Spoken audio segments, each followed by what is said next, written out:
बादशाह के चमकदार मकबरे से लेकर रोजीटा पत्थर तक, जिसे पादरियों की एक काउंसिल ने लिखा था, गीज़ा के अहराम तक, इंजील और जादुई मंत्र रखने वाले पापरी तक, मिस्र के पास तारीख का एक वसी और पुरस्रार ज़ख़ीरा है जिसमें सुनाने के लिए दिलचस्प कहानियाँ हैं। माहिरीन आसार कदीमा इन कदीम मकामात और नवादिरात को दरियाफ्त करते रहते हैं। यहाँ हम मिस्र की इंतहाई हैरत अंगेज़ दरियाफ्तों पर एक नज़र डालेंगे।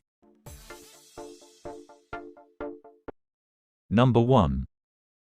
1988 से कदीम मिस्र रिसर्च एसोसिएट्स के माहिरीन आसार कदीमा की एक टीम गीज़ा सतह मुर्तफ़ा पर मैनकोरे के अहराम के करीब एक कस्बे की खुदाई कर रही है। फ़िरौन मैनकोरे का अहराम, जिसने तकरीबन 2490-2472 क़ब्ल मसीह तक हुकूमत की, ये गीज़ा में तामीर किया गया आखिरी अहराम था, और जो लोग गीज़ा में रहते थे वो इस ढांचे की तामीर में शामिल होते। कस्बे में की जाने वाली दरियाफ्तों में फ़ौजियों के लिए बैरक, आला हुक्काम के लिए एक बड़ा घर और सामान की दरामद के लिए एक बंदरगाह शामिल है। दरियाफ्तें इन लोगों के बारे में बहुत ज़्यादा मालूमात फराहम करती हैं जिन्होंने अहराम तामीर किए और अहराम की तामीर के पीछे लॉजिस्टिक्स, जैसे कि अहराम बनाने वालों को कैसे खाना खिलाया गया।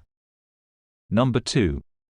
1939 में माहिर आसार कदीमा पैर मोंटेट ने आई का मकबरा दरियाफ्त किया, एक फ़िरौन जिसने तकरीबन 3000 साल कबल मिस्र पर हुकूमत की थी। इनकी तदफीन का हुजरा नील के डेल्टा पर वाक़े शहर तानस में वाक़े था। मोंटेट ने पाया कि फ़िरौन को चांदी से बने ताबूत में दफन किया गया था और इसे सोने का शानदार मास्क पहनकर सुपुर्द खाक किया गया था। आई को कभी कभी चांदी के ताबूत की वजह से सिल्वर किंग कहा जाता है। डेल्टा की नमी की वजह से कुछ कब्रों का सामान नहीं बचा, ताहम कीनुपैक जा फ़िरौन के कुछ आज़ा को ज़ख़ीरा करने के लिए इस्तेमाल किया जाता है, और शक्ति के मुजस्समे, जिसका मकसद बाद की ज़िंदगी में बादशाह की खिदमत करना था, भी दरियाफ्त हुए। क्योंकि ये मकबरा इस वक्त दरियाफ्त हुआ था जब दूसरी जंग अजीम शुरू हो रही थी, इसलिए मीडिया की तवज्जो इस पर बहुत कम थी।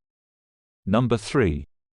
196 कब्ल मसीह से ताल्लुक़ रखने वाले रोजीटा स्टोन के पास पादरियों की एक काउंसिल की तरफ से लिखा गया एक फरमान है जो मिस्र पर हुकूमत करने के फ़िरौन बतलेमी पंजुम, जो इस वक्त 13 साल का था, के हक़ की तस्दीक करता है। जो चीज़ रोजीटा स्टोन को काबिल ज़िक्र बनाती है वो ये है कि फरमान 3 ज़बानों में लिखा गया था, हिरोग्लिफिक, डेमोटिक और यूनानी। जब ये पत्थर 1799 में दरियाफ्त हुआ था तो सिर्फ यूनानी ज़बान ही मालूम थी, लेकिन चूंकि यूनानी नविश्ता दीगर 2 ज़बानों की तरह एक ही हुक्मनामे का इजहार करता था, इसलिए इसने साइंसदानों को उन ज़बानों को समझने में मदद की। इससे हायरोग्लिफिक और डेमाटिक में लिखे गए मतन को पढ़ने की इजाज़त मिली। एक साइंसी टीम जो नेपोलियन की क़यादत में एक फ़ौजी मुहिम के साथ गई थी, इसे 1799 में ये पत्थर मिला। बाद में अंग्रेज़ों ने इस पत्थर पर कब्ज़ा कर लिया जो अब ब्रिटिश म्यूज़ियम में है। मिस्रियों ने बरतानिया से कहा है कि वो पत्थर मिस्र को वापस करे। Number 4.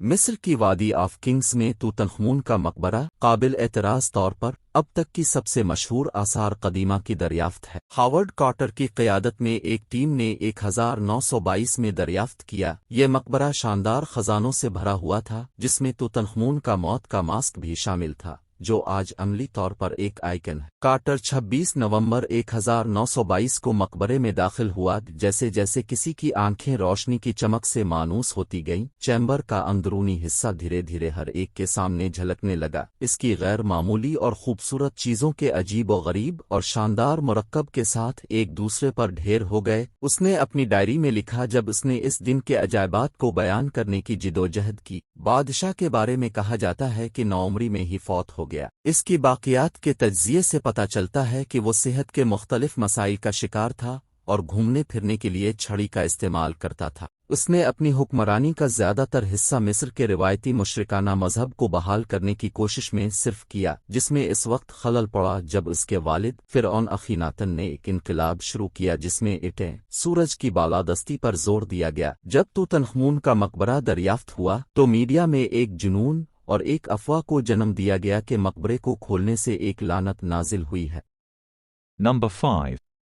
1896 اور 1907 کے درمیان ماہرین آثار قدیمہ برنارڈ گرینفیل اور آرتھر ہنٹ نے 5 لاکھ سے زیادہ پاپری کے ٹکڑے دریافت کیے جو کہ تقریباً 1800 سال پرانے ہیں۔ تفتیش کاروں کو یہ ٹکڑے جنوبی مصر کے ایک بڑے قدیم قصبے کے کھنڈرات میں ملے جو اس وقت پروان چڑھے جب رومی سلطنت مصر پر کنٹرول کرتی تھی۔ قصبے کے خشک حالات کا مطلب یہ تھا کہ رہائشیوں کے ذریعہ استعمال ہونے والی پاپری تقریباً 2000 سال تک زندہ رہی۔ پاپری میں مسیحی انجیل، جادوئی منتر اور یہاں تک کہ ایک ریسلنگ میچ فکس کرنے کا معاہدہ بھی شامل ہے۔ آج برطانیہ کی مصر ایکسپلوریشن سوسائٹی، جس نے گرینفیل اور ہنٹ مہمات کو سپانسر کیا، بہت سے پاپری کا مالک ہے۔ انہیں آکسفورڈ یونیورسٹی میں رکھا ہوا ہے۔ جب سے ٹکڑوں کی دریافت ہوئی تھی علماء کرام اس کا تجزیہ اور ترجمہ کر رہے ہیں، لیکن متن کی بڑی تعداد کا مطلب یہ ہے کہ بہت سی اب بھی غیر مطبوعہ ہے۔ دوستو آج کے لیے اتنا ہی۔ اگر آپ کو یہ ویڈیو پسند آئی ہے تو ویڈیو کو لائک کریں۔